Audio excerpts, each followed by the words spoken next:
श्री नीलसरस्वती स्तोत्रम्। श्रीगणेशाय नमः।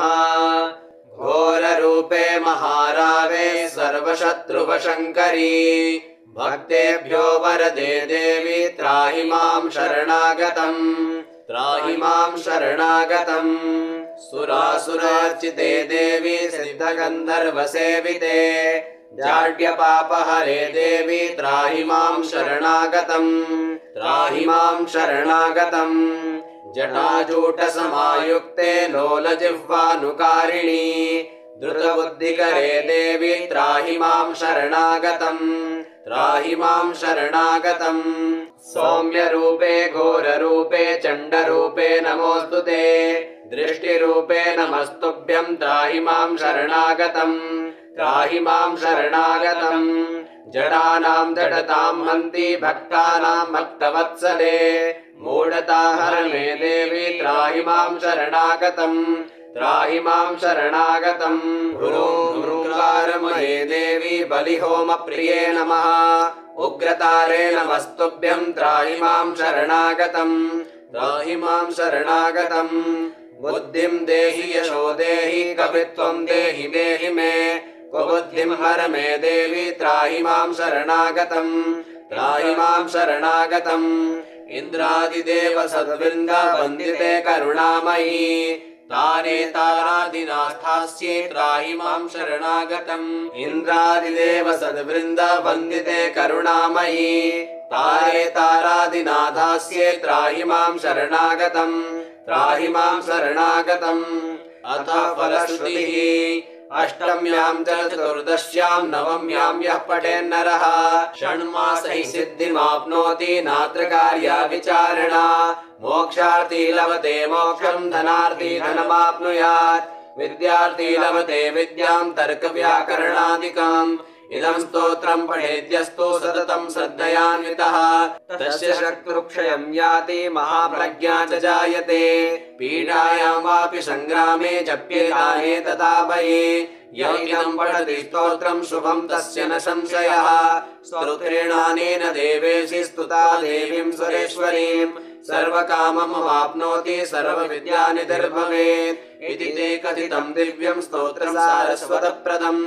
अस्मात् परतरं नास्ति स्तोत्रं तन्त्रे महेश्वरी। घोररूपे महारावे सर्वशत्रुवशङ्करी भक्तेभ्यो वरदे देवी त्राहि मां शरणागतम्। त्राहि मां शरणागतम्। सुरासुरार्चिते देवी सिद्धगन्धर्वसेविते जाड्यपापहरे देवी त्राहि मां शरणागतम्। त्राहि मां शरणागतम्। जटाजूटसमायुक्ते लोलजिह्वानुकारिणी द्रुतबुद्धिकरे देवी त्राहि मां शरणागतम्। त्राहि मां शरणागतम्। सौम्यरूपे घोररूपे चण्डरूपे नमोऽस्तुते। दृष्टिरूपे नमस्तुभ्यं त्राहि मां शरणागतम्। त्राहि मां शरणागतम्। जडानां जडतां हन्ति भक्तानां भक्तवत्सले मूढताहर मे देवी त्राहि मां शरणागतम्। त्राहि मां शरणागतम्। ह्रूङ्कारमये देवी बलिहोमप्रिये नमः। उग्रतारे नमस्तुभ्यं त्राहि मां शरणागतम्। त्राहि मां शरणागतम्। बुद्धिं देहि यशो देहि कवित्वं देहि देहि मे कुबुद्धिं हर मे देवी त्राहि मां शरणागतम्। त्राहि मां शरणागतम्। इन्द्रादिदेव सद्वृन्दा वन्दिते करुणामयी तारे तारादिना स्थास्ये त्राहि मां शरणागतम्। इन्द्रादिदेव सद्वृन्दा वन्दिते करुणामयी तारे तारादिना धास्ये त्राहि मां शरणागतम्। त्राहि मां शरणागतम्। अथ फलश्रुतिः। अष्टम्यां च चतुर्दश्यां नवम्यां यः पठेन्नरः षण्मासैः सिद्धिमाप्नोति नात्र कार्या विचारणा। मोक्षार्थी लभते मोक्षं धनार्थी धनमाप्नुयात्। विद्यार्थी लभते विद्यां तर्कव्याकरणादिकाम्। इदं स्तोत्रं पठेद्यस्तु सततं श्रद्धयान्वितः तस्य शत्रुक्षयं याति महाप्रज्ञा च जायते। पीडायां वापि संग्रामे जप्येताने तथा भये। य इदं पठति स्तोत्रं शुभं तस्य न संशयः स्तोत्रेणानेन देवेशि स्तुता देवीं सुरेश्वरीं सर्वकाममवाप्नोति सर्वविद्यानिधिर्भवेत् इति ते कथितं दिव्यं स्तोत्रं सारस्वतप्रदम् अस्मात् परतरं नास्ति स्तोत्रं तन्त्रे महेश्वरी घोररूपे महारावे सर्वशत्रुवशङ्करी भक्तेभ्यो वरदे देवी त्राहि मां शरणागतम् त्राहि मां शरणागतम् सुरासुरार्चिते देवी सिद्धगन्धर्वसेविते जाड्यपापहरे देवी त्राहि मां शरणागतम् त्राहि मां शरणागतम् जटाजूटसमायुक्ते लोलजिह्वानुकारिणी द्रुतबुद्धिकरे देवी त्राहि मां शरणागतम् त्राहि मां शरणागतम् सौम्यरूपे घोररूपे चण्डरूपे नमोऽस्तु ते दृष्टिरूपे नमस्तुभ्यं त्राहि मां शरणागतम् त्राहि मां शरणागतम् जडानां जडतां हन्ति भक्तानां भक्तवत्सले मूढताहर मे देवी त्राहि मां शरणागतम् त्राहि मां शरणागतम् ह्रूङ्कारमये देवी बलिहोमप्रिये नमः उग्रतारे नमस्तुभ्यं त्राहि मां शरणागतम् त्राहि मां शरणागतम् बुद्धिं देहि यशो देहि कवित्वं देहि देहि मे बुद्धिं हर मे देवी त्राहि मां शरणागतम् त्राहि मां शरणागतम् इन्द्रादिदेव सद्वृन्दा वन्दिते करुणामयी तारे तारादिना स्थास्ये त्राहि मां शरणागतम् इन्द्रादिदेव सद्वृन्दा वन्दिते करुणामयी तारे तारादिना धास्ये त्राहि मां शरणागतम् त्राहि मां शरणागतम्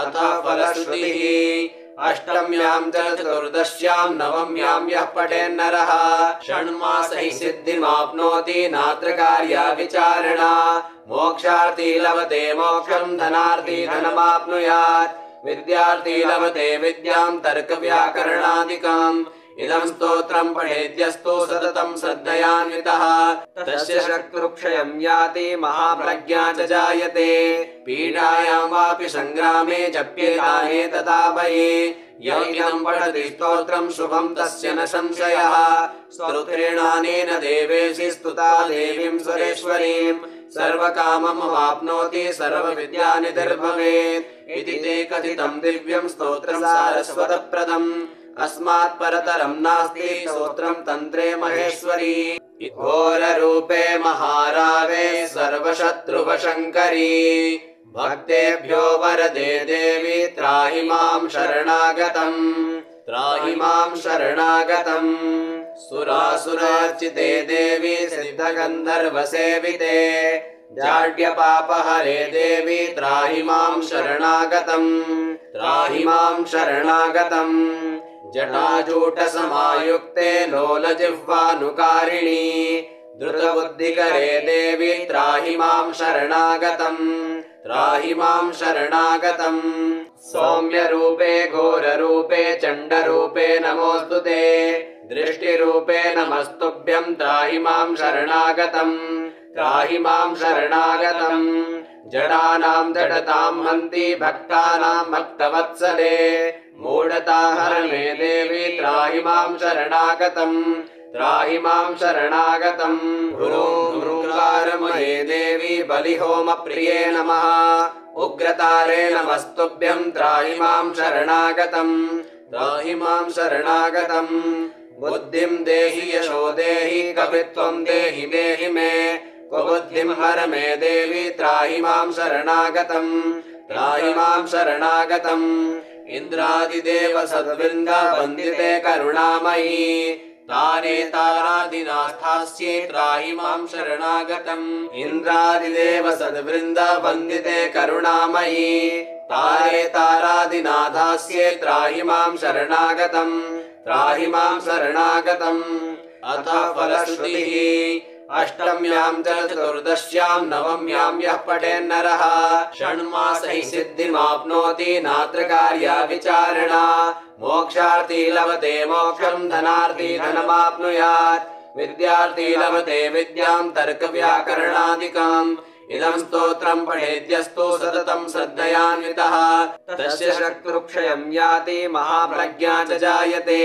पीडायां वापि संग्रामे जप्येताने तथाभये य इदं पठति स्तोत्रं शुभं तस्य न संशयः स्तोत्रेणानेन देवेशि स्तुता देवीं सुरेश्वरीं सर्वकाममवाप्नोति सर्वविद्यानिधिर्भवेत् इति ते कथितं दिव्यं स्तोत्रं सारस्वतप्रदम् अस्मात् परतरं नास्ति स्तोत्रं तन्त्रे महेश्वरी घोररूपे महारावे सर्वशत्रुवशङ्करी भक्तेभ्यो वरदे देवी त्राहि मां शरणागतम् त्राहि मां शरणागतम् सुरासुरार्चिते देवी सिद्धगन्धर्वसेविते जाड्यपापहरे देवी त्राहि मां शरणागतम् त्राहि मां शरणागतम् जटाजूटसमायुक्ते लोलजिह्वानुकारिणी द्रुतबुद्धिकरे देवी त्राहि मां शरणागतम्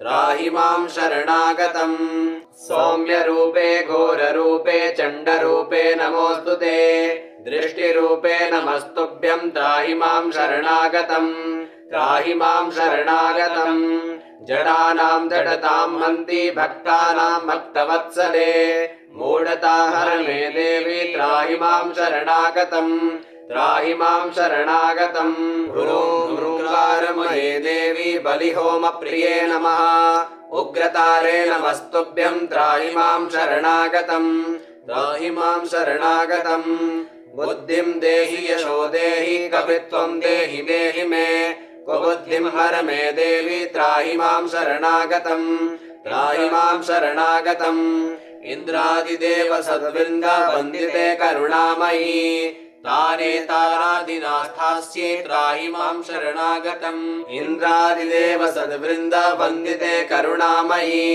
तारे तारादिनाथास्ये त्राहि मां शरणागतम् त्राहि मां शरणागतम् अथ फलश्रुतिः अष्टम्यां च चतुर्दश्यां नवम्यां यः पठेन्नरः षण्मासैः सिद्धिमाप्नोति नात्र कार्या विचारणा मोक्षार्थी लभते मोक्षं धनार्थी धनमाप्नुयात् विद्यार्थी लभते विद्यां तर्कव्याकरणादिकम् इदं स्तोत्रं पठेद्यस्तु सततं श्रद्धयान्वितः तस्य शत्रुक्षयं याति महाप्रज्ञा च जायते पीडायां वापि संग्रामे जप्येताने तथाभये य इदं पठति स्तोत्रं शुभं तस्य न संशयः स्तोत्रेणानेन देवेशि स्तुता देवीं सुरेश्वरीं सर्वकाममवाप्नोति सर्वविद्यानिधिर्भवेत् इति ते कथितं दिव्यं स्तोत्रं सारस्वतप्रदम् अस्मात् परतरं नास्ति स्तोत्रं तन्त्रे महेश्वरी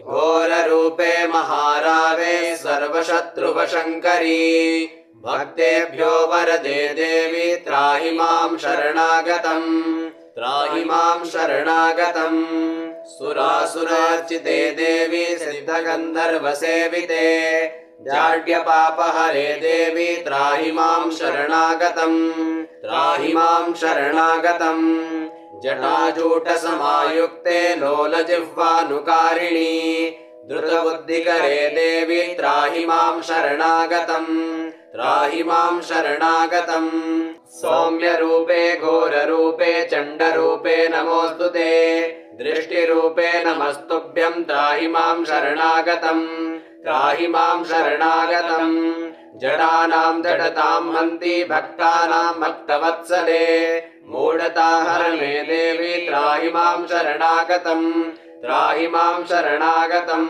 ह्रूङ्कारमये देवी बलिहोमप्रिये नमः उग्रतारे नमस्तुभ्यं त्राहि मां शरणागतम् त्राहि मां शरणागतम् बुद्धिं देहि यशो देहि कवित्वं देहि देहि मे बुद्धिं हर मे देवी त्राहि मां शरणागतम् त्राहि मां शरणागतम् इन्द्रादिदेव सद्वृन्द वन्दिते करुणामयी तारे तारादिनास्थास्ये त्राहि मां शरणागतम् इन्द्रादिदेव सद्वृन्द वन्दिते करुणामयी तारे तारादिनाथास्ये त्राहि मां शरणागतम् त्राहि मां शरणागतम् अथ फलश्रुतिः अष्टम्यां च चतुर्दश्यां नवम्यां यः पठेन्नरः षण्मासैः सिद्धिमाप्नोति नात्र कार्या विचारणा मोक्षार्थी लभते मोक्षं धनार्थी धनमाप्नुयात् विद्यार्थी लभते विद्यां तर्कव्याकरणादिकाम्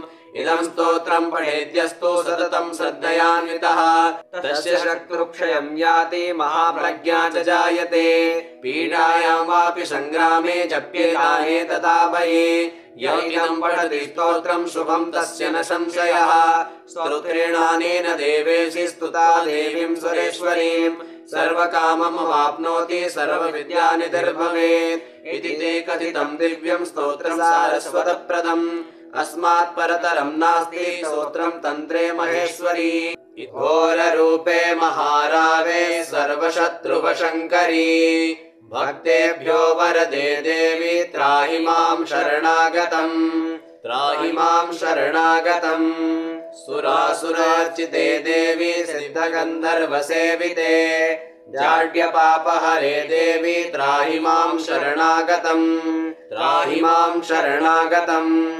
जटाजूटसमायुक्ते लोलजिह्वानुकारिणी द्रुतबुद्धिकरे देवी त्राहि मां शरणागतम् त्राहि मां शरणागतम् सौम्यरूपे घोररूपे चण्डरूपे नमोऽस्तु ते दृष्टिरूपे नमस्तुभ्यं त्राहि मां शरणागतम् त्राहि मां शरणागतम् जडानां जडतां हन्ति भक्तानां भक्तवत्सले मूढता हर मे देवी त्राहि मां शरणागतम् त्राहि मां शरणागतम् ह्रूङ्कारमये देवी बलिहोमप्रिये नमः उग्रतारे नमस्तुभ्यं त्राहि मां शरणागतम् त्राहि मां शरणागतम् बुद्धिं देहि यशो देहि कवित्वं देहि देहि मे बुद्धिं हर मे देवी त्राहि मां शरणागतम् त्राहि मां शरणागतम् इन्द्रादिदेव सद्वृन्द